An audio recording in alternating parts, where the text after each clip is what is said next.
On Christmas Island in the Indian Ocean, you can just sit down on the foreshore near the jetty and watch the boats come in. And of course, many of them are illegal immigrants. 78 men, women and children crammed on this open boat have travelled 450 kilometres across the ocean to Christmas Island in Australian territory. And here another 80 or so people have come in a semi-open boat. At least there is some shelter on this vessel in case of a bad storm. But they are detected approaching Christmas Island by the Navy, who have a couple of frigates in the area, and they're very shortly boarded by the Navy, and all the passengers are given a life vest.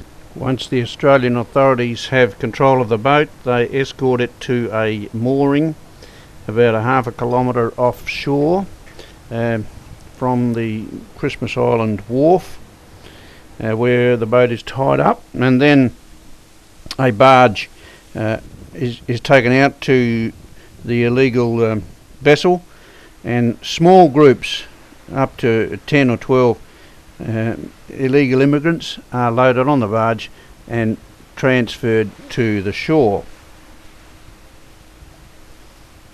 The Australian authorities seem to have this procedure down to a fine art.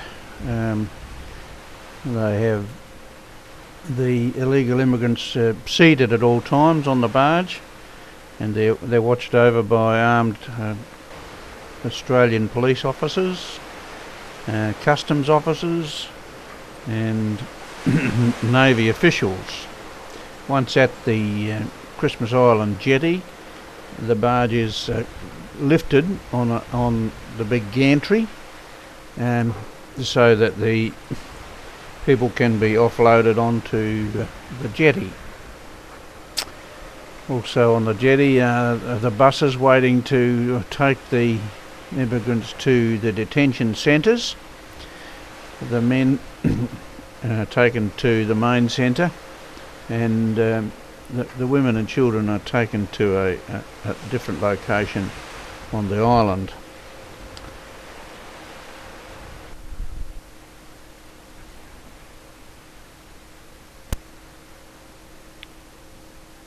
The illegal immigrant processing takes a lot of work and different types of workers. You've got bus drivers and interpreters. You've got medical staff that give them all a thorough medical checkup as soon as they get to the detention centre. You've got a lot of Australian police officials that watch over them as well. And then the detention centre employees, various staff out there. So once they're all unloaded, the barge goes back for another load. It takes about a half an hour for each load, and on this particular day there were about 8 or 10 loads of 10 immigrants each time. This enabled them to be processed efficiently.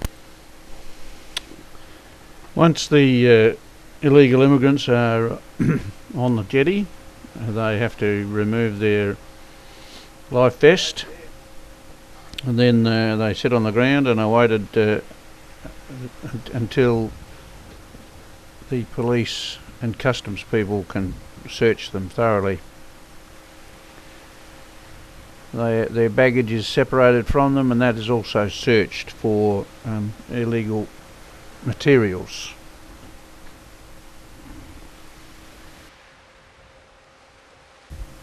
After the men have been searched, they are then separated from their baggage and loaded onto an awaiting bus to be taken up to the detention centre.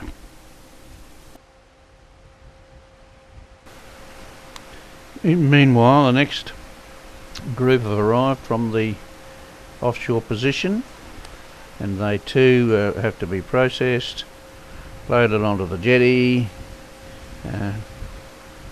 and bodily searched by the customs officials and this includes the women as well. Here's a woman officer searching one of the immigrant women for any weapons or contraband.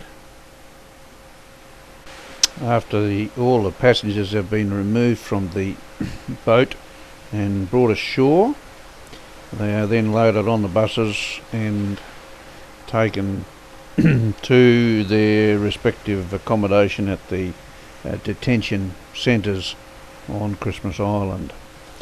And if you're wondering what happened to their boats, we understand, and we've seen it, that they're taken out to sea, and after dark they're set on fire, and we understand that the Navy also used them as target practice, and after as much as possible can be burnt on these boats, they are then sunk and dropped to the bottom of a very deep ocean.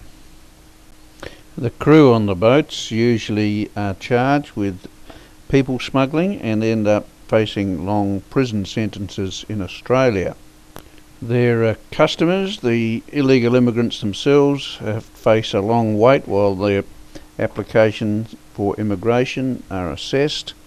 Some of them even get chosen for community projects such as repairing the boardwalks out in the national park, or helping to clean up the garbage, the flotsam and jetsam that's on Greta Beach, a